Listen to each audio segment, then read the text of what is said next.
Bismillahirrahmanirrahim. Assalamualaikum warahmatullahi wabarakatuh. Berikut adalah rakaman seminar sepanjang satu hari tentang ibrah Nabi Ibrahim yang diambil daripada beberapa surah, disampaikan oleh Ustaz Syahari bin Abdul Rahman. Surah Ibrah Nabi Ibrahim akan diceritakan dalam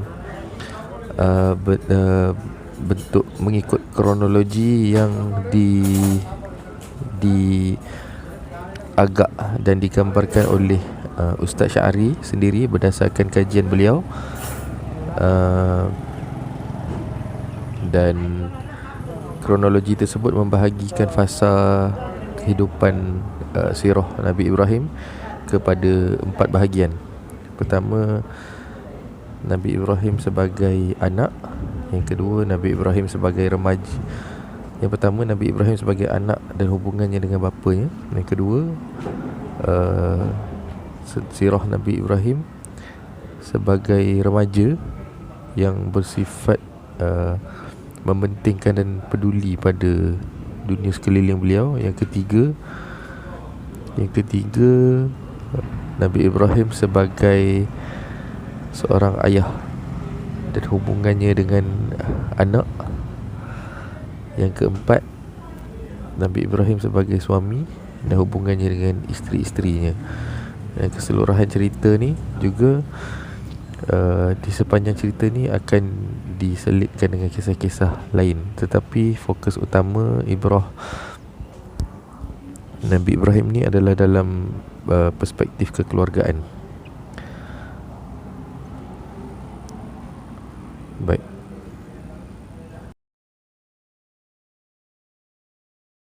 Berdasarkan peta ini, ini hanyalah imajinasi saya. Sebenarnya tak ada catatan langsung umur Nabi berapa dan jadi apa. Umur Nabi Ibrahim sekian, apa berlaku, tak ada. Ini cumalah nak bagi gambaran sahaja.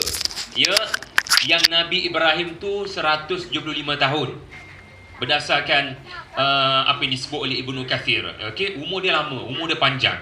Okey, dan kita cuba hargai sedikit maklumat yang ada pada kitab Taurat. Ya, barangkali benar, barangkali tidak benar, tetapi mungkin ada benarnya, kita ambil lah. Nak katanya Nabi Ibrahim ini umur dia panjang, dan apa berlaku daripada lahir sampai 175. Ya, daripada lahir sampai 175. Umur berapa tu, kalau tuan-tuan tengok ni 10 tahun, 20 tahun, 30 tahun yang Paksi X tu. Tahu ke Paksi X ni? Yang tahun-tahun tu, ya, yang tahun-tahun ni. Yang ni khayalan saya. Yang ni umur berapa jadi apa. Yang penting bukan yang ni. Yang penting flow bawah ni. Flow bawah tu saya ikut para ulama yang muhakkikun, yang kaji dengan detail. So saya tak nak hurai umur berapa jadi apa. Saya nak hurai yang bawah ni. Okey. Pertama sekali, Nabi Ibrahim lahir. Tak ada keterangan dalam Quran dan Sunnah. Kenapa? Sebab tak ada apa-apa terjadi kepada Nabi Ibrahim semasa lahir. Seperti bayi berkata-kata, itu tidak berlaku kepada Nabi Ibrahim. Ataupun bayi yang dibawa masuk ke istana raja yang kafir seperti Nabi Musa. Itu tak ada. Dan baginda berdakwah menjadi rasul pada usia remaja. Nabi Ibrahim AS adalah rasul yang menjadi rasul pada usia remaja. Subhanallah. Dan baginda memulakan dakwahnya kepada ayahnya. Bila ayah tak dengar, dia pergi kepada kaumnya. Bila kaumnya tak dengar, nombor 4, pergi kepada rajanya. Bila nombor 4 tak berkesan, nombor 5, dia memikirkan macam mana nak ayah aku, kaum aku, raja aku ni boleh berfikir sekejap apa yang dia buat ni tak betul. Apa yang mereka duk sembah ni salah. Jadi berlaku sesuatu, iaitulah baginda memecahkan berhala, tetapi harga yang perlu dibayar sangatlah mahal, nyawa. baginda mahu dibunuh dengan cara dihumban ke dalam api. Allah selamatkan baginda. Kita semua tahu kisah berkenaan.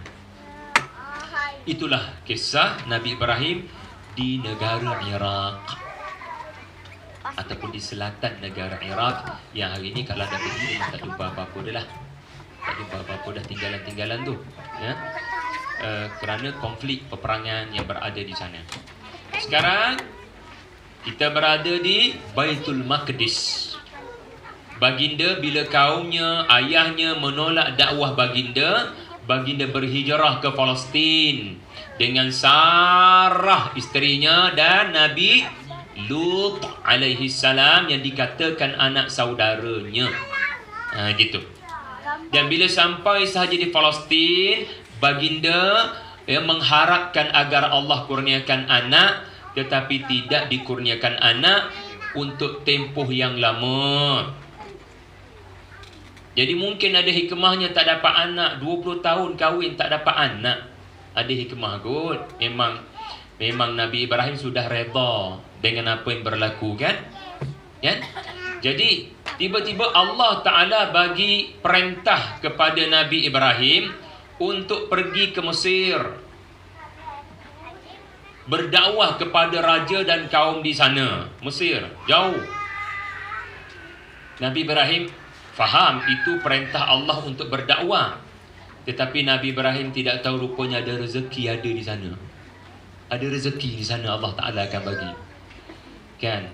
Jadi direngkaskan cerita, ya, Allah anugerahkan Hajar dari Mesir, seorang pekerja dalam istana Raja Mesir, untuk menjadi hadiah kepada Nabi Ibrahim alaihi salam. Dia ada cerita dia tu. Kalau sempat saya huraikan. Okey, tetapi rupa-rupanya pergi ke Mesir bukan sekadar berdakwah, tapi bawa pulang isteri yang akan memberikan kepada baginda zuriat. Dan dari beliaulah keturunan Nabi sallallahu alaihi wasallam, iaitulah Hajar menerusi Ismail. Lalu Ismail nombor 10, Nabi Ismail pun lahir. Alhamdulillah. Nabi Ismail lahir di mana? Di Mekah. Aduh pula. Kalau dah lahir kat Mekah, buat apa datang balik Mekah? Lahir di Mesir? Tak. Lahir di Syam lah. Lahir di Baitul Maqdis, kan? Kerana perkahwinan itu tidak berlaku di Mesir. Dapat Hajar sebagai hamba di Mesir. Okey. Dan apabila telah Ismail lahir menjadi anak yang menyusu dengan Hajar, Allah Ta'ala perintahkan sekali lagi kepada Nabi Ibrahim untuk bukan lagi pergi ke Mesir, tetapi pergi ke Makkah. Entah ada rezeki lagi tu. Tetapi bila sampai di Makkah, apa yang Allah Ta'ala perintahkan adalah di luar jangkaan Nabi Ibrahim AS. Baginda perlu berpisah dan meninggalkan isteri dan anak yang masih menyusu di Makkah. Jangan duk fikir Makkah tu macam Makkah sekarang. Makkah pada waktu tu tara apa-apa. Nothing. Tak ada walau satu pokok, tak ada walau satu kehidupan. Bahkan para ulama mengatakan hatta rumah Allah pun tiada apa-apa tanda-tanda rumah Allah. Kerana Ibrahim mengasaskan di tapak yang dikatakan Nabi Adam membinanya buat kali pertama, tetapi tiada masa Nabi Ibrahim sampai. Lalu baginda lah yang membinanya nanti. Tetapi bila sampai di situ, Hajar, saya akan huraikan kalau ada masa, berkali-kali Habis jala kena letak sini, aku terah tengok belakang, gapa dia ada sini. Boleh faham tanpa subtitle? Abang, betul ke abang nak letak saya di sini? Saya tak apa bang, ni anak kecil ni nak makan apa? Kalau saya tak ada makanan, nak menyusukan apa? Nak bagi makan pasir ke apa? Itu ayat saya, bukan ayat Hajar. Ayat Hajar adalah, adakah ini perintah Allah? Baik. Allah pasti tidak meninggalkan kami. Hajar. Lalu berlakulah sa'i dan air Zam-Zam dan adanya kehidupan dalam keadaan Nabi Ibrahim sudah pulang ke Palestin. Subhanallah. Rupanya memang ada rezeki pun, tetapi rezeki yang tidak diduga oleh Nabi Ibrahim, kerana Nabi Ibrahim tak tahu apa-apa. Lepas bertolak meninggalkan isteri dan anaknya, pulang ke Palestin. Ya, Hajar tak hantar SMS apa-apa lah, ataupun WhatsApp, abang ada air? Tak ada hubungan waktu tu, tak ada phone, tak ada connection. Yang situ pun tak ada line. Okey, selesai cerita di Makkah. Iaitulah Nabi Ibrahim ada di Palestin, Hajar dan anaknya Ismail berada di Hijaz. Berdasarkan cerita Ibnu Abbas radhiyallahu anhu, something happen pada nombor 12. Nombor 12 ni kat mana? Tu nombor 12. Nabi Ibrahim di Palestin tak tahu menahu dengan apa yang berlaku kepada isteri dan anaknya. Dia redha dan dia yakin Allah akan memelihara isteri dan anaknya. Tapi perkembangan mereka tidak diketahui. Okey? Tetapi Nabi Ibrahim yakin Allah jaga diorang sebab Allah minta letakkan diorang di rumah Allah. Kalau dah nama rumah Allah, anda tu tetamu Allah, takkanlah tidak dilayan dengan baik sebagai tetamu. Okey, jadi pada nombor 12 tu barangkali ramai tak mengetahui kan. Rupanya Hajar ini sudah wafat dan nombor 2 Ismail sebenarnya sudah berkahwin. Ini menurut Ibnu Abbas radhiyallahu anhu. Bukan daripada Nabi ya, tetapi bolehlah kita anggap barangkali maklumat ini dipersetujui oleh Nabi sallallahu alaihi wasallam. Apa dia? Rupanya Hajar telah pulang ke rahmatullah lebih awal.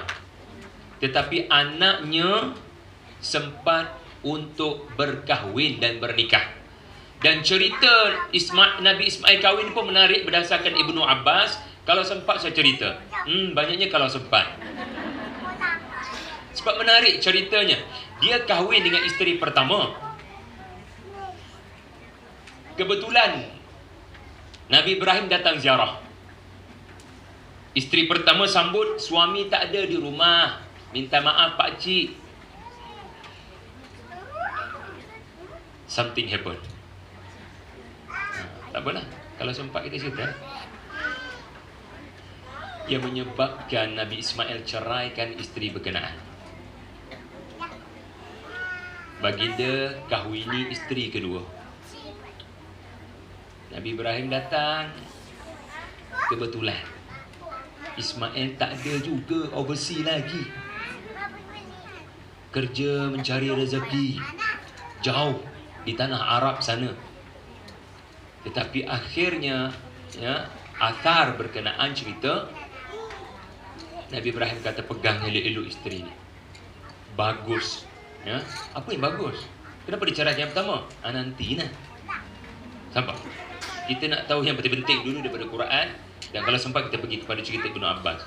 Okey, sekarang Nabi Ibrahim datang ke Makkah untuk melepaskan rindu.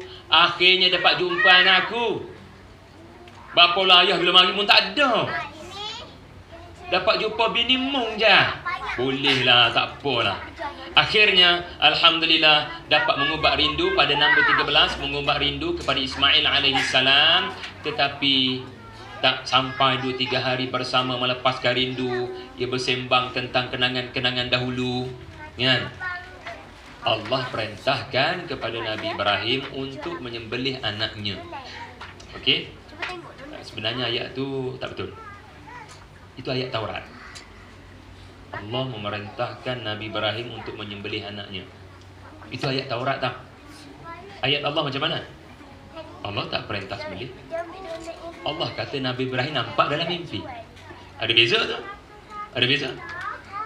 Kalau Allah memerintahkan sembelih, itu bermakna Allah kemudiannya tak jadi bagi perintah tu.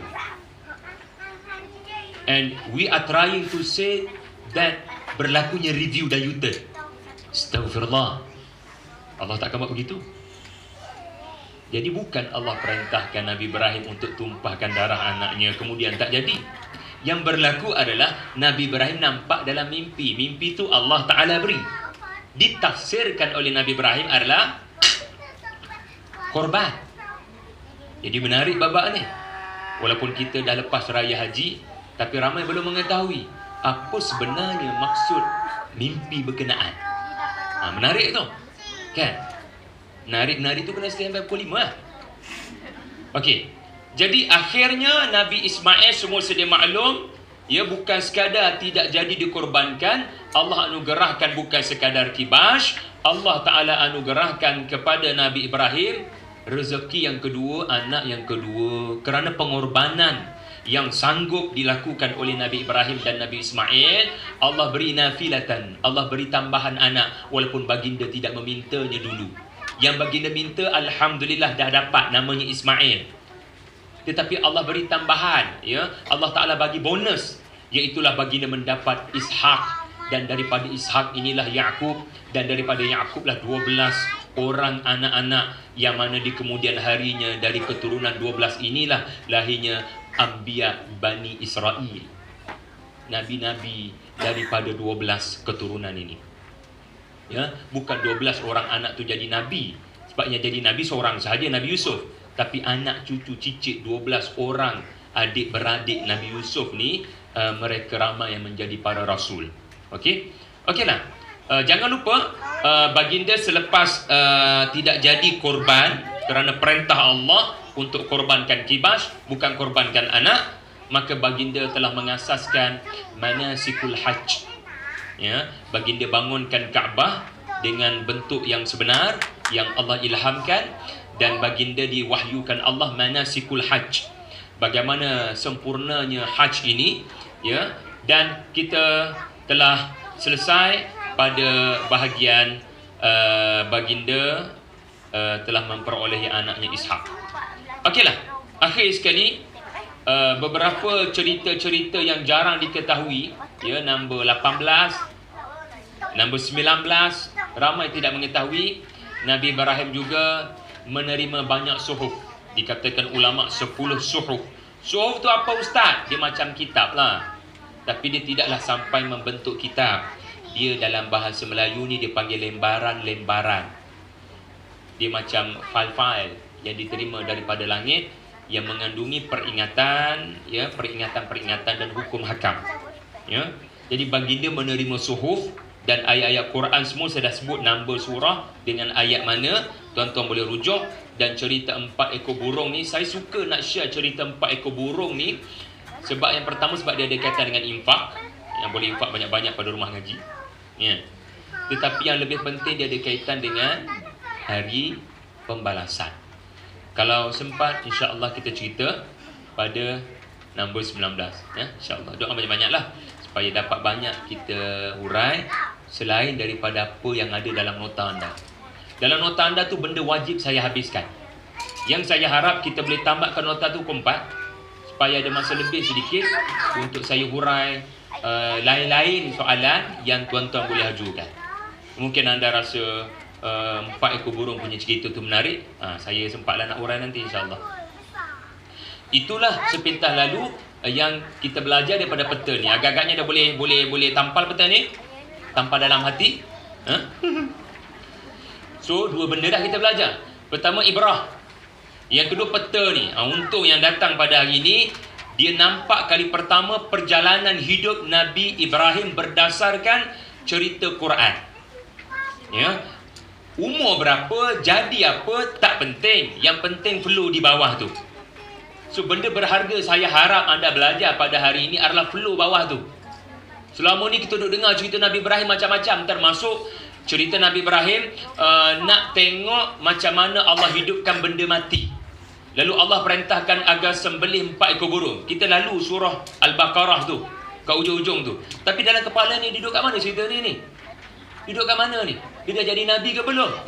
Bukan setakat dah jadi Nabi. Di hujung hayat kenabian cerita ni berlaku.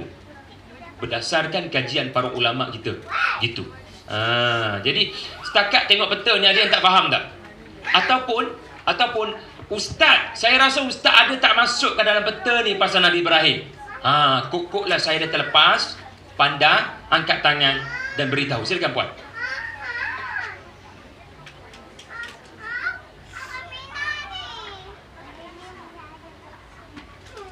Nabi Ismail dikorbankan ke tidak? Soalannya tu ke? Okey, pada waktu bila Nabi Ismail dikorbankan? Menurut Taurat 13 tahun. Umur 13 tahun. Menurut Taurat. Quran memang tak bagi tahu. Yang Quran kata balagha ma'ahu as-sa'ya. Yang juga ditafsirkan sebagai beliau dah boleh bekerja, bantu ayah dia. Kalau menurut kronologi ini, dia sudah berumah tangga. Dan it was normal pada orang-orang dahulu berkahwin pada waktu UPSR. Normal. Zaman dulu-dulu, saya kaji Turki pun Muhammad Al-Fatih kahwin umur 17 SPM. Umur 17 kahwin, 21 menang. Tu penting kahwin. Itu fakta sedap didengar. Yang kurang sedap didengar, majoriti Sultan Osmaniyah kahwin 4. Okey. Ada soalan lagi? Ada sebenarnya yang tak ada dalam ni. Siapa dapat bagi tahu tepat, saya bagi Kompas 114. Buku saya. 11.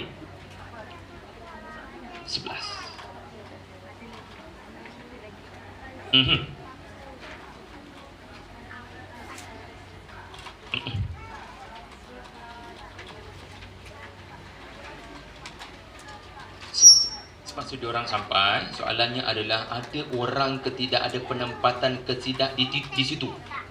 Quran kata suratul Baqarah tak ada, Quran Baqarah kata ghairal dzi dzar'. Tak ada apa-apa. Nothing at all. Yang hajah tahu apa dia? Ataupun hajah dia terdengar-dengar ke? Masa diorang sampai ada apa-apa ke?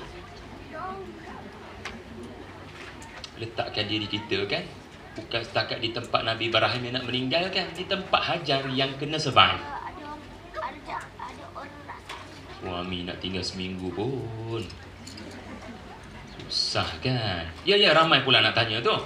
Silakan. Bantu Kak Rozi ni. Kesian Kak Rozi, berlari sana berlari sini. Boleh menang 100 meter tu Kak Rozi tu. Assalamualaikum Ustaz. Salam. Betulkah dikatakan Nabi Ibrahim berkahwin 3? Ada isteri yang ketiga? Wallahu'alam, tidak diketahui daripada nas-nas yang sarih ataupun yang jelas. Tidak ditemui daripada Quran maupun hadis Nabi. Saya tidak pasti ada ke sahabat Nabi kata begitu. Setakat duk baca lah, setakat pembacaan saya yang lemah ni, belum ditemui ada sahabat kata baginda ada isteri yang ketiga. Wallahu'alam. Yang jelas Sarah nombor 1, nombor 2 Hajar, ya. Yang ketiga tu kalau puan dengar tu baginda dapat isteri ketiga tu di mana? Boleh share kalau boleh membantu siasatan saya. Saya juga dapat information daripada seorang ustaz lah, agak terkenal, dan isteri yang ketiga tu ada kaitan keturunan di Nusantara. Ya, betul. Wallahu'alam. Saya baca suratul Kahfi tadi, saya belajar satu benda, rajman bil ghaib. Jangan nak kata apa ya rajman bil ghaib ini. Mereka kata penghuni gua itu 3 orang, yang keempat anjing mereka. Mereka debatkan lagi 5 orang, yang keenam anjing mereka. Allah kata rajman bil ghaib. Mereka beri pendapat tanpa dasar. Mereka beri pelbagai pendapat tanpa ilmu. Semuanya agak-agak. Melainkan ada kajian. Bila tak ada kajian, maka anda boleh memilih untuk percaya atau tidak. Selagi tak ada kajian yang muktamad, maka anda pada saya lah, lebih baik berpada dengan apa Allah dan Rasulnya cerita. Sebab bimbang. Allah cerita Sarah, kamu tak baca. Allah cerita Hajar, kamu tak baca. Cerita tu yang kamu duk kaji. Jadi saya bimbanglah kita jadi orang yang tak ikut apa yang Allah nak, iaitulah ambil teladan. Boleh jadi kita ada kaitan keturunan kita ini di Nusantara dengan isteri yang ketiga, tetapi buat masa ni pada saya kita stop daripada menyebarkan cerita berkenaan kerana tidak jelas daripada mana datangnya cerita berkenaan, melainkan ada kajian. Dalam isu yang membabitkan kajian ini, kita dalam akademik ni belajar untuk menghargai siasatan berkenaan. Tapi setakat ni belum kedengaran. Sudah ada bukti menunjukkan baginda ada isteri yang ketiga dan apatah lagi ada keturunan di Johor Bahru. Okey. Tadi 2-3 orang lagi tu. Silakan. Jangan segan. Bismillahirrahmanirrahim. Assalamualaikum. Ustaz, saya ada perasan satu kronologi yang saya ada baca dalam surah Al-An'am ayat 75 hingga 78, di mana Allah sebut tentang Nabi Ibrahim mencari Tuhannya.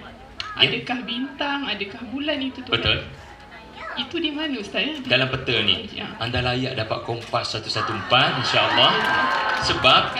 Sebab kelihatannya tiada di sini.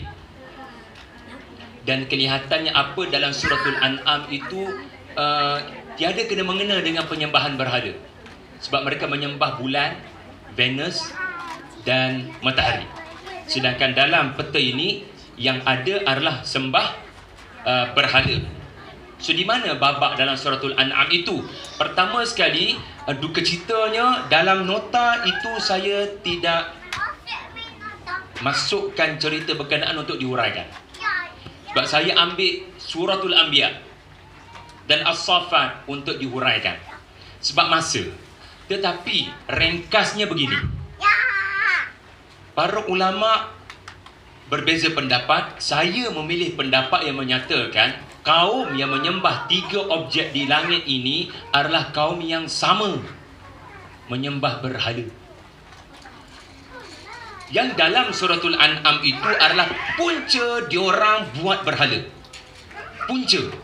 Kami percaya dia adalah dewa kepada keamanan negara ini. Kita percaya dia adalah dewa kepada kalau kita ada masalah tertentu, dia boleh bantu dalam masalah tertentu. Kalau anda boleh Google Zigurat, ya, ataupun Babylon, ataupun tak tahulah Mesopotamia ke apa, ini boleh memberikan anda sedikit idea kemungkinan Ibrahim hidup di situ pada zaman itu. Yang pasti kerana percaya objek-objek bercahaya inilah memberikan kita jalan keluar kepada masalah, maka mereka menonjolkan pengiktirafan kepada Tuhan-Tuhan di langit ini dalam bentuk berhala-berhala. Kerana kajian telah dilakukan oleh seorang arkeologis. Ya, saya tak ingat nama Sir Leonard Wood apa benda dah.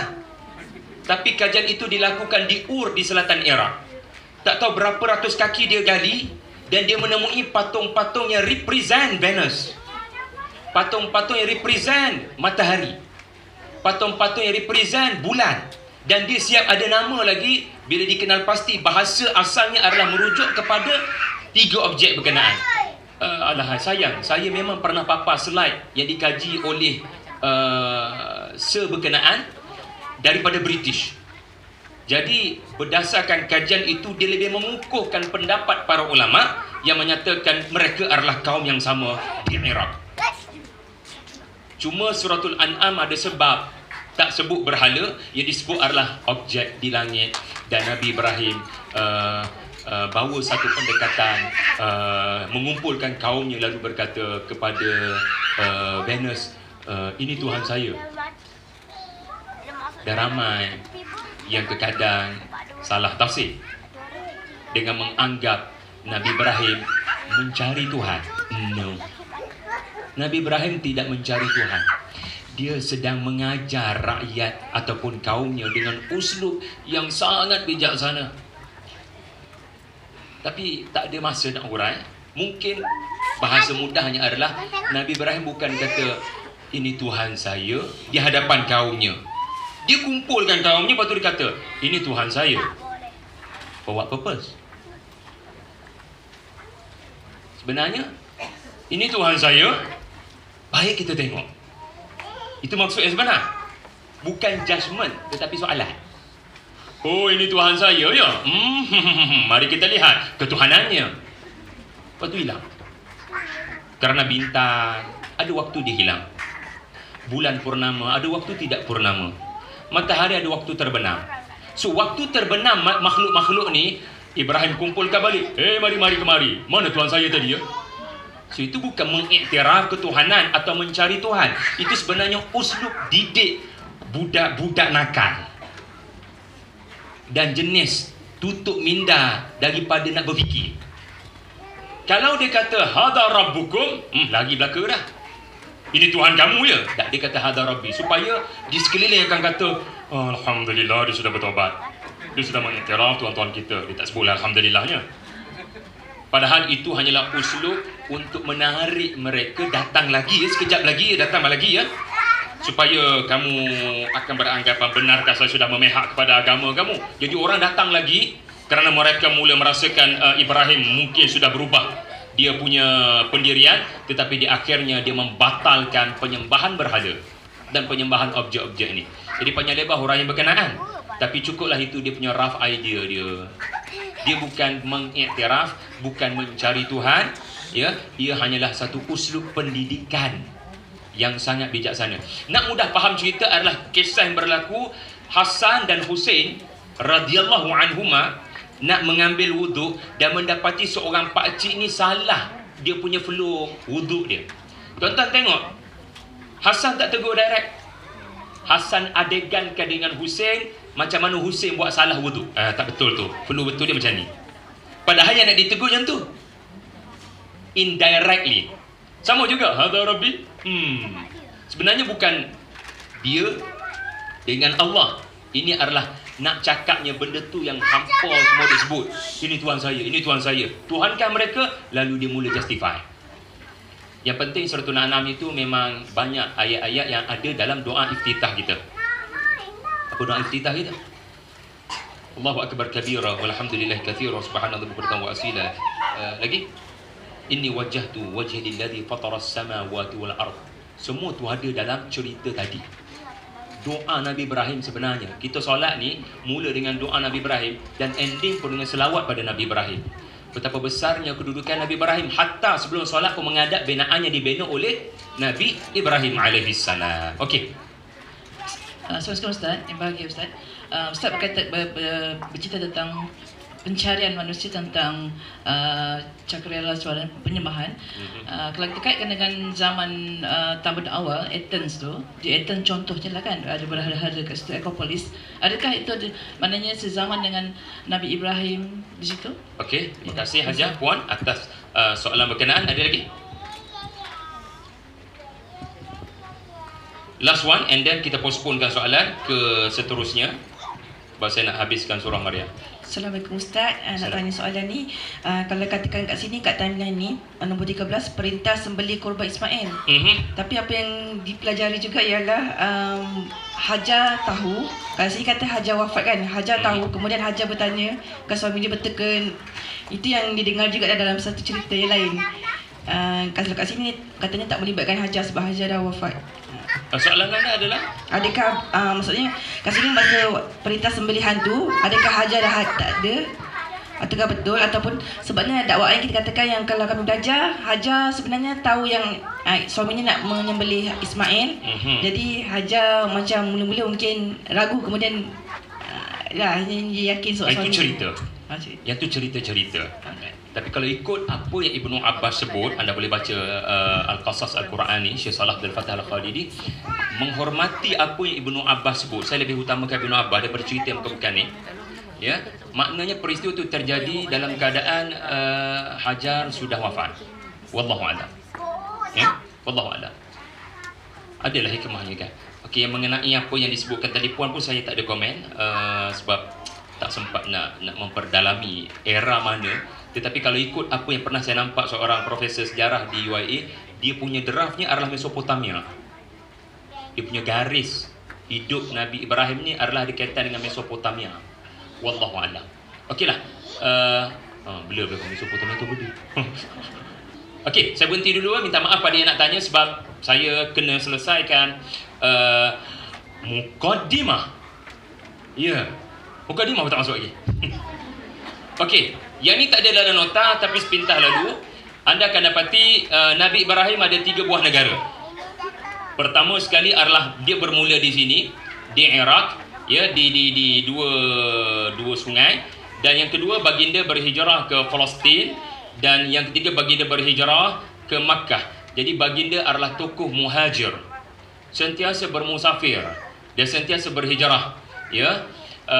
Kemudian apa yang akan kita bincang sampai ke petang, ada 4 cerita. Pertama, Nabi Ibrahim sebagai seorang anak. Yang kedua, Nabi Ibrahim sebagai seorang remaja. Okey, anak yang melakukan sesuatu kepada ayah. Nombor 1. Nombor 2, kita akan bincang remaja yang rasa bertanggungjawab kepada negara. Subhanallah. Remaja yang berfikir panjang tentang masa depan generasi. Bukan mudah nak ada remaja begitu ataupun belia begitu. Nombor 3, kita akan bincang tentang baginda sebagai seorang ayah. Betulkan dulu, saya akan betulkan slide anda nanti. Ayah dulu. Sebab cerita baginda sebagai seorang ayah kepada Ismail. And then baru cerita baginda sebagai seorang suami kepada Sarah. Sebab kalau ikut flow cerita Quran, memang kita kena pergi ayah dulu baru suami. But it's okay, mana-mana pun sebenarnya asalkan dapat pengajaran. Okay, lagi cukup setakat tu. Saya nak terus pergi kepada Nabi Ibrahim sebagai anak. Di belakang nampak slide tak? Tapi at least ada nota kan? Harapnya boleh membantu. Cantik Kak Rozi dah susun. Ada ruang nak conteng-conteng tu. Tak adalah padat sangat nota tu. Okey, sekarang kita berada di mana? Kita berada di mana? Di Johor Bahru, ya. Kita berada di sini. Ni nombor 3 ni. Ni kita ada di sini. Okey, kita ada di sini. Mungkinlah umur baginda 20 tahun, wallahu a'lam. Baik. Kita akan baca sepintas selalu setiap ayat. Dan saya tidak akan bacakan terjemahan. Saya harap tuan-puan sendiri baca terjemahan. Saya akan terus ulas tafsir ayat ini. Dan kalau mampu saya kongsikan terus tadabbur saya kepada ayat-ayat ini ataupun ibrah ayat ini. A'udzubillahi minasyaitonirrajim. Wa dzkur fil kitabi Ibrahim innahu kana siddiqan nabiyya. Ayat ini menceritakan tentang Nabi Ibrahim ada satu akhlak, iaitulah siddiq. Nabi Ibrahim ni ada banyak gelaran tau. Manusia paling banyak gelaran dalam Quran Nabi Ibrahim tau. Ada 10 lebih. Dan ini nombor 1. Kalau sampai pukul 4 petang sekejap lagi tak cukup 10, cari saya. Okey. Siddiq yang pertama. Ada satu orang sahabat dapat gelaran yang sama. Siapa dia? Abu Bakar. Abu Bakar As-Siddiq radhiyallahu. Nabi tu memang confirm dah. Okey. Jadi ayat ini mengajar Nabi Ibrahim adalah seorang yang siddiq. Dia punya ucapannya bukan setakat benar, dia tu membenarkan ucapan dia. Maksudnya apa? Dia ada ilmu, dia mengamalkan ilmu berkenaan. Dia bukan cakap tak serupa bikin. Dia akan bercakap dengan apa yang telah dia amalkan. Sebab siddiq ini bukan setakat benar, sangat-sangat benar. Okey. Apa yang bakal anda lihat sebentar lagi memanglah cerita dia berdakwah kepada ayah dia. Tetapi sebenarnya cerita-cerita sekejap lagi adalah tafsiran kepada siddiq. Apa tu siddiq, Ustaz? Tengok cerita kejap lagi baru faham apa makna siddiq. Rupa-rupanya siddiq ini adalah anda bercakap sesuatu yang benar tapi dengan penuh kasih sayang. Itu siddiq sebenarnya. Betul antara Umar dengan Abu Bakar, agaknya lah siapa yang lebih mudah menangis? Kerana sifat siddiq itu bukanlah bermakna bila bercakap tu lantang kebenaran. Kita bila sebut orang yang memperjuang kebenaran, terus dalam fikiran kita lantangnya, kerasnya ucapan dia. Sedangkan apa yang bakal anda lihat, Nabi Ibrahim memang bercakap benar tetapi penuh kasih sayang. Hari ini ramai orang cakap benda benar tapi keras bahasa dia. Dia cakap benda benar tetapi tak ada santun, marah-marah orang. Ini nombor satu kita belajar, InsyaAllah sebentar lagi. Tapi saya sebut awal-awal, siddiq adalah bercakap benda benar dengan penuh kasih sayang. Sebab kebenaran ni kita kena sebar kerana kita sayang kat dia, bukan sebab nak tunjuk kita pandai. Orang yang nak tunjuk dia pandai, mulalah dia akan menganggap dia je benar, orang lain salah. Sedangkan orang yang benar-benar ikhlas nak menyebarkan kebenaran, dia akan anggap semua yang ada di sekelilingnya adalah orang-orang yang sakit, yang perlu diberikan ubat. Yang bukan nak tonjolkan dia lebih tahu. So hari ini anda belajar apa makna siddiq. Iaitulah 4 kali ya abati, ya abati, ya abati, ya abati sebentar lagi. Ya abati, ya abati, ya abati, ya abati sekejap lagi ada 4 kali tak? Apa maksud ya abati? Ayah menyembah berhala. Ibrahim tidak berkata wahai penyembah berhala, wahai orang jahil, wahai non-Muslim. Bahkan dia tidak berkata wahai ayah, ya abi. Dia memanggil ya abati 4 kali. Bukan saja-saja Quran rakam baginda sebut 4 kali. Ini tafsiran kepada siddiq. Anda nak cakap benda benar tentang akhirat, tentang Allah itu esa, tetapi jangan lupa ya abati, iaitulah saya sayang kat kamu. Saya cakap ni benda benar kerana saya sayang kat kamu. Saya bercakap atas dasar saya nak selamatkan kamu. Saya bercakap ni atas dasar saya nak pimpin tangan kamu kita ke syurga sama-sama. Bukan atas dasar saya nak tunjuk saya lebih tahu daripada kamu. Ini nombor 1 kita akan belajar. Ya abati, iaitulah ayah yang saya cintai. Walaupun ayah non-Muslim, ayah bahkan kafir, itu tidak boleh sepatutnya menghilangkan perasaan kasih kepadanya. Kerana kasihlah anda akan berusaha menyelamatkannya daripada api neraka. 1. Sepintas lalu, idza qala li abihi ya abati lima ta'budu ma la yasma'u wa la yubsiru wa la yughni 'anka syai'a.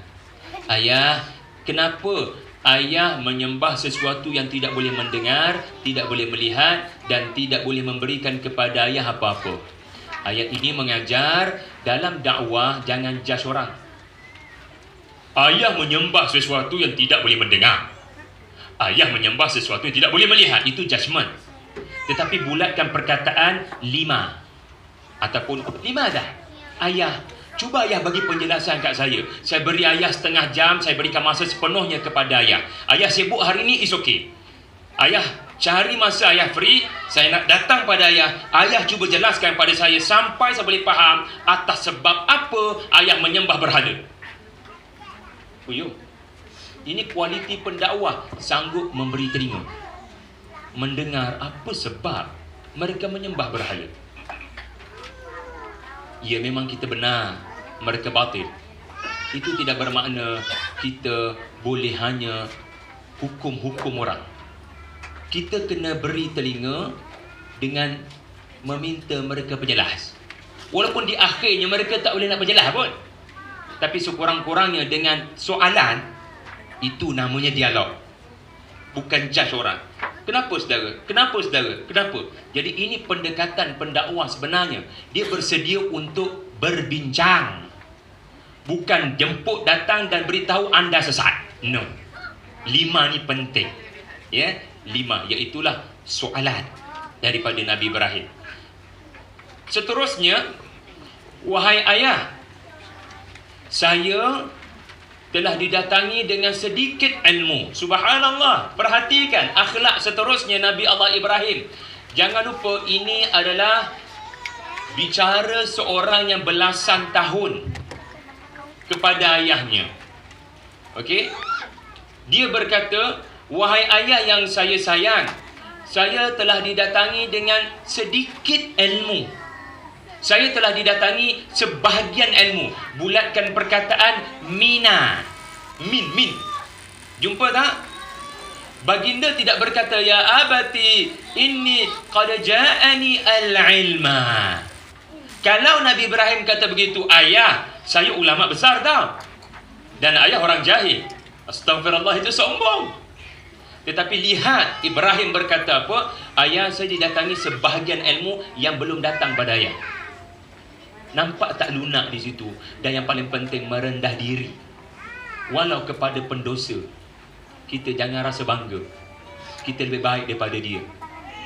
Sebab itu dalam suratul Asar, ya, watawasau bil haq watawasau bis sabar. Ahli tafsir kata apa? Seperti An-Nabulsi, tawasau ni, ya, dia punya bahasa Arabnya tafa'ala, maksudnya anda beri nasihat dalam keadaan anda tidak sekali-kali rasa anda lebih baik daripada dia. Dia buat dosa banyak, buat banyak benda mungkar, anda nak tegur dia, jangan sekali-kali rasa anda lebih baik daripada dia. Tegurlah atas dasar, ya, tak ada kelebihan pada saya, melainkan atas dasar nak memberikan nasihat, bukan nak tunjuk kita lebih daripada dia. Ini maksud tawasau. Okey, jadi telah datang kepada saya sebahagian ilmu yang belum datang pada ayah, yang belum pernah datang kepada ayah. Dapat nampak macam mana merendah dirinya Nabi Ibrahim, walaupun kepada ayah yang kafir. Dan saya bersedia untuk pimpin tangan ayah. Ayuh, kita tinggalkan jalan yang menyembah berhala ini. Mari ikut saya, ikut jalan yang lurus, jalan yang sebenar. Kemudian ayat 44, ayah yang saya sayang, jangan sekali-kali menyembah syaitan, kerana syaitan itu kepada Ar-Rahman sangatlah engkar. Ya, cuba kira ada berapa perkataan Ar-Rahman mulai ayat ini. Okey. Inna syaitan kana lirrahmani asiyya. Kemudian, wahai ayah, saya sangat takut kalau ayah terkena percikan. Ya, ayah terkena walau sedikit percikan api neraka dari Ar-Rahman kali ke berapa dah? Maka kat sini kita belajar, bila kita nak terangkan tentang Allah, Tuhan, kepada orang yang berdosa ni, orang-orang kafir ini, kita kena terangkan dalam bentuk beri harapan pada dia. Segunung dosa kamu pun Allah Ar-Rahman, dia masih sayang kepada kamu. Jangan sebaliknya menggambarkan Allah sudah menutup pintu taubat. Ya, jadi uslub ni bukan uslub sekadar uslub Nabi Ibrahim. Nak katanya kita tinggal uslub ni lah. Sebab tu Allah ceritakan pada kita. Dalam dakwah tak berlaku benda tu. Iaitulah menjelaskan Allah pengasihnya sangat melampau. Kasih sayang Allah sangat Ar-Rahman, sangat besar. Walaupun kamu banyak dosa, kalau kamu kembali dengan taubat nasuha, Allah buka seluas-luasnya pintu taubat dan kamu seperti bayi yang baru dilahirkan. Subhanallah. Berapa kali perkataan Ar-Rahman? Bukan saja-saja Nabi Ibrahim sebut 2 kali kan? Nak katanya benda tu para pendakwah tinggal. Yang dilakukan adalah memberikan gambaran, ya, seolah-olah Allah Ta'ala ni mudah marah, mudah bengis, ya, mudah nak bawa orang ke neraka. Walhal sebenarnya ia tidak sepatutnya digambarkan begitu. Walaupun Allah ada banyak nama, tapi nama inilah yang paling banyak dalam Quran, Ar-Rahman. Okey, fatakuna lisyaitani waliya. Okey, sekarang sebenarnya kalau kita tengok flow ni, kita akan faham begini, betapa bijaknya Nabi Ibrahim menyusun ataupun merencana dia punya ucapan. mula-mula sekali Nabi Ibrahim kata, tinggalkan berhala-berhala ini yang tidak boleh mendengar, yang tidak boleh melihat dan tidak boleh membantu pun ayah. So ini gambaran berhala-berhala lah. Sebab dikatakan ulama-ulama, wallahu alam, ada 70 berhala semuanya di situ, di tempat kaum Nabi Ibrahim. So first kali Nabi Ibrahim kata, berhentilah ayah, ya, duk sujud, duk rukuk pada benda kayu, benda batu ni. Ayah tolong tinggalkan penyembahan berhala. Ya, benda nombor 2 disebut apa dia? Benda nombor 2 sebab apa? Ilmu kan? Betul tak? Ilmu. Ayah, saya telah diberikan ilmu yang ayah belum ada tentang ilmu berkenaan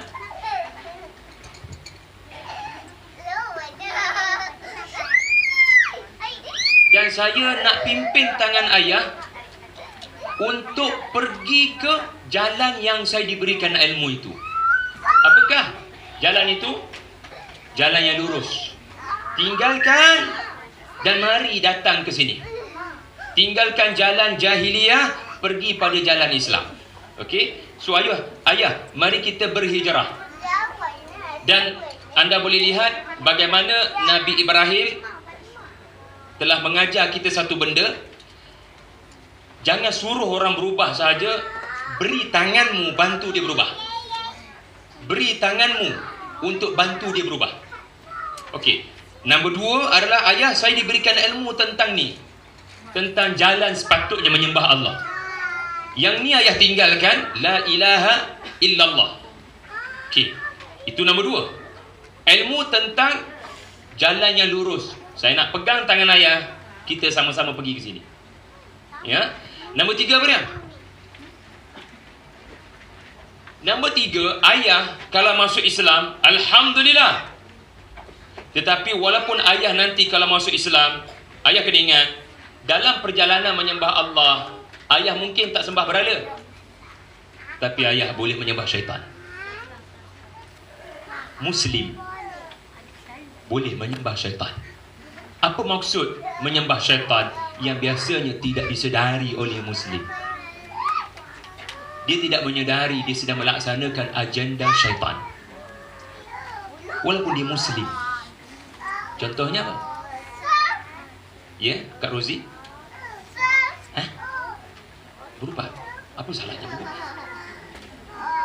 Oh, maknanya jumpa dukun-dukun ni boleh berlaku, memang berlaku. Berapa banyak santau dilakukan oleh orang Islam. Pada masa yang sama, agenda syaitan ini, kalau kita baca Quran ada macam-macam. Kita je tak sedar kita tengah buat agenda syaitan. Contoh yang pertama adalah dengki dan cemburu, surah Yusuf. Yang kedua, buat dulu dosa tu and then taubat. Itu bisikan syaitan. Yang ketiga, perpecahan, pecah belahkan lagi hubungan hati ini, putuskan. Ini pun semuanya dalam surah Yusuf berlaku ni. Okey. Jadi seseorang boleh saja masuk Islam, tapi ayah saya nak ingatkan, ada ancaman bila kita nak istiqamah. Syaitan memang tak suka, ya, kita benar-benar menyembah Allah dalam erti kata yang sebenar. Ya. Bani Israel, mereka berjaya bebas daripada Firaun. Tetapi Nabi Musa terus mendidik diorang agar tidak menyembah syaitan. Kerana mereka ada musuh yang seterusnya selepas Firaun, iaitulah hawa nafsu. Okey. Benda nombor 3 telah disebutkan oleh Nabi Ibrahim. Benda nombor 4. Okey, ini benda nombor 1, tinggalkan berhala. Ini adalah ilmu. Benda nombor 2, and then syaitan akan ganggu ayah istiqamah. Benda nombor 4 adalah macam mana cara ayah boleh istiqamah. Adalah ayah kena takut kepada azab jika follow syaitan. So benda nombor 4 yang Nabi Ibrahim seru adalah macam mana cara untuk mengelakkan daripada jadi, ya, orang yang ikut agenda syaitan. Iaitulah ayah kena rasa, ya, ayah kena ada satu perasaan di mana pedihnya azab Allah jika mengikuti syaitan. Jadi anda dapat lihat, ya, keempat susunan ucapan Nabi Ibrahim ini adalah ucapan yang sangat tersusun, ya, dan memenuhi psikologi seorang yang bernama kafir. Jadi satu persatu baginda menyusun ucapan dengan sangat teliti. Itu perkara yang wajar kita hargailah daripada Nabi Allah Ibrahim alaihissalam dalam surah Maryam. Tetapi ayah respon macam mana? Ayah respon macam mana? Ayah kata, kamu kalau tidak berhenti ceramah ni, ayah minta maaf. Ayah tak boleh terima. Kalau kamu terus bercakap, ayah akan tutup mulut kamu dengan baling batu. Nyah, keluar daripada sini. Tinggalkan ayah dan jangan balik lagi. Malia maknanya keluar, get out, check out. I don't want to see your face anymore. Malia maknanya abadi, jangan balik lagi. Apa ayat ni nak ajar kita? Ayat ni nak ajar kita, bila orang tak ada hujah, nak lawan hujah, dia akan guna kekerasan dan tindakan fizikal. Ini bukan hanya cerita Nabi Ibrahim dengan ayahnya. Ini cerita pejuang kebenaran dengan pejuang kebatilan. Sampai bila-bila hari kiamat pun macam tu lah. Bila tak ada hujah, serang. Jadi orang yang suka bergaduh, orang yang suka tumbuk sepak ni, maknanya dia tak ada hujah. Jadi jangan duduk biasa macam tu. Sikit-sikit cari gaduh dengan orang, sikit-sikit cari gaduh dengan orang. Yang sama ada begini atau di media sosial, hanya suka cari gaduh dengan orang je. Kerana orang yang suka cari gaduh, sikit-sikit nak provokkan orang, sikit-sikit nak adu dombakan orang. Orang sebegini adalah orang yang tak bersedia untuk berhujah. Ya? Orang yang makin banyak hujah, dia makin tenang dalam tindakannya, waras dalam tindakannya. Itulah serba sedikit. Dan yang paling mengejutkan adalah bila ayah ancam Nabi Ibrahim untuk keluar daripada rumah ini, berhenti bercakap. Ibrahim alaihi salam respon dengan respon yang mengejutkan. Dia kata, salamun alaik. Apa maksud salamun alaik? Bukankah patut bagi salam di awal-awal tadi, bukan di ujung-ujung ni? Ya. Ini bukan ucapan perpisahannya. Assalamualaikum ayah, jumpa lagi. Dah. Salamun alaik maknanya ayah sejahtera daripada ucapan dan tindakan saya yang seperti ayah ucap, yang seperti ayah lakukan. Maksudnya apa? Saya tak akan balas cercaan ayah, saya tak akan balas makian ayah dengan cara makian. Saya tak akan balas cercaan ayah dengan cara cerca. Salam, ayah selamat daripada lidah dan tangan saya untuk melakukan sama macam ayah buat pada saya. Subhanallah. Salamun alaik. Saya akan terus mendoakan ayah hidayah. Prinsip ni tak ada pada kita kadang-kadangnya. Kerana bagi kita dia musuh Allah. Sedangkan sepatutnya walaupun kita faham sekarang dia musuh Allah, tetapi itu tidak sepatutnya menyebabkan kita tidak berdoa. Allah berikanlah hidayah kepada dia. Di sini ada perkataan saya akan istighfar kepada ayah kan? Tetapi maksudnya adalah saya akan doakan ayah dapat hidayah. Sebab Nabi Ibrahim faham Allah tak akan ampunkan orang-orang yang syirik, melainkan dia masuk Islam. So maksudnya adalah Nabi Ibrahim mendoakan ayahnya masuk Islam. Saya tak akan putus berdoa agar ayah memeluk Islam. Dan akhir sekali Nabi Ibrahim berkata, saya akan tinggalkan kaum ini kerana mereka menyembah selain Allah, dan sepanjang perjalanan saya bermusafir, ya, tak ada apa-apa, gelandangan, miskin, fakir, tak tahu nak pergi ke mana, saya tidak akan bosan berdoa kepada Allah. Ya, alla akuna bidu'a ya rabbi syaqiyya. Subhanallah, bila orang tolak dakwah kita, maka mengadulah pada Allah, bukan pada Facebook. Memanglah ada hashtag dan dakwah tu di TV Astro tu, Tetapi dalam dakwah, anda klaim pada siapa? Adakah anda nak kata, saya dah berdakwah?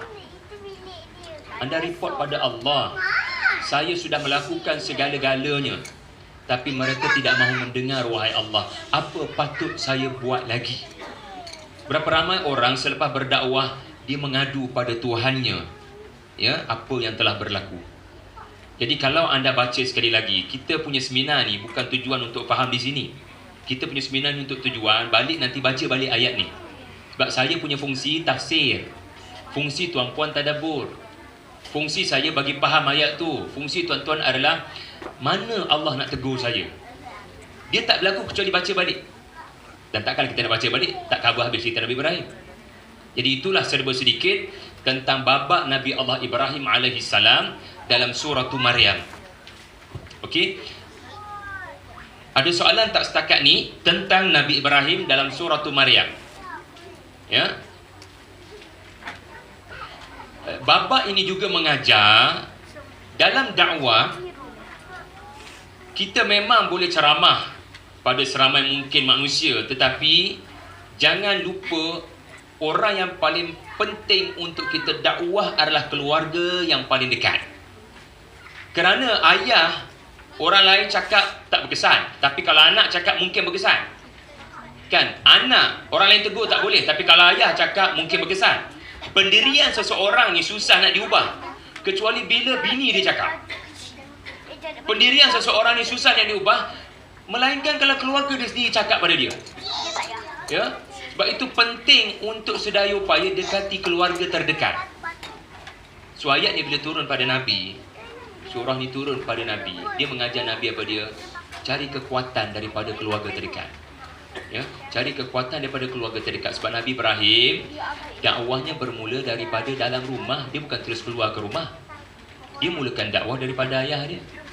Dia mulakan dakwah daripada orang-orang yang dekat dengan dia. Dia mengharapkan ayah jadi orang yang support dia.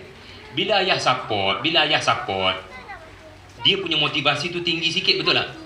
Orang ni mudah dapat motivasi bila dalam family dia sendiri berbanding orang lain. Sahabat-sahabat lah, tapi ayah kalau support lagi sedap. Tetapi yang dimahukan tidak berlaku. Bahkan sebaliknya, orang yang paling kuat menentang adalah ayahnya sendiri. So nak ceritanya sirah Nabi macam tu lah. Yang paling kuat menentang Nabi adalah dalam keluarga Nabi sendiri, khususnya bapa saudara Nabi Abu Lahab. Jadi cerita ni beri kekuatan kepada Nabi, ya, sallallahu alaihi wasallam lagi. Ya, saya harap yang dibentangkan tadi mencukupi. Dia tinggal nak hayati dan amalkan saja. Okey, kita sekarang sudah 10.25, ada 5 minit, ada 4 minit ni. Ada sebarang soalan kepada surah Maryam? Nabi Ibrahim sebagai seorang anak yang berusaha menyelamatkan ayahnya. Yang Saki Baki angkat tangan tadi, kalau ada boleh angkat tangan masa sekarang. Kita tak payah tunggu ujung-ujung untuk tanya soalan. Silakan Tuan Haji. Bismillahirrahmanirrahim. Assalamualaikum Ustaz. Waalaikumsalam. Saya tertarik dengan ayat yang Sa'astaghfiruka laka Rabbi. Yang ni kalau kita lihat kat sini ialah pada ketika ini ialah ayah Nabi Ibrahim tidak mukminah, tidak Islam. Tetapi dalam ayat ini Nabi Ibrahim, aku akan memohon kepada Tuhanku mengampuni dosamu. Maknanya ini kita boleh ambil satu pengajaran bahawa orang Islam boleh memohon ampun, boleh ke begitu kepada orang bukan Islam?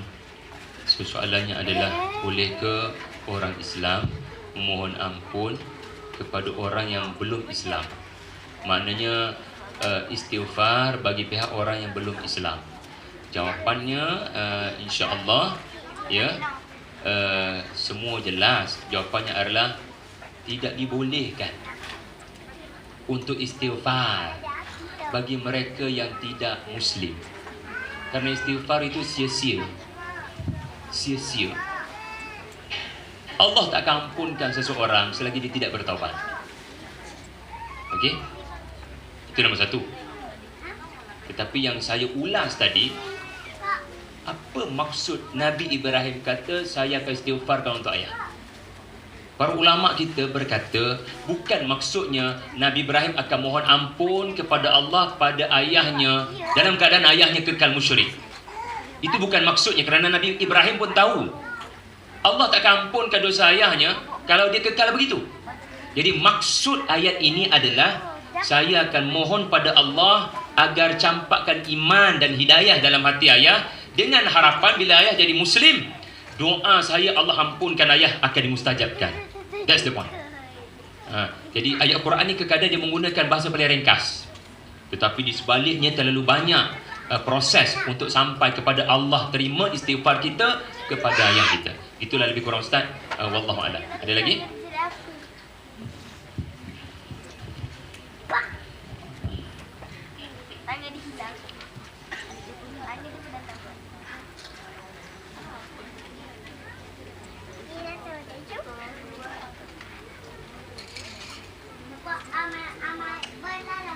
Kalau tak ada kita lihat dulu.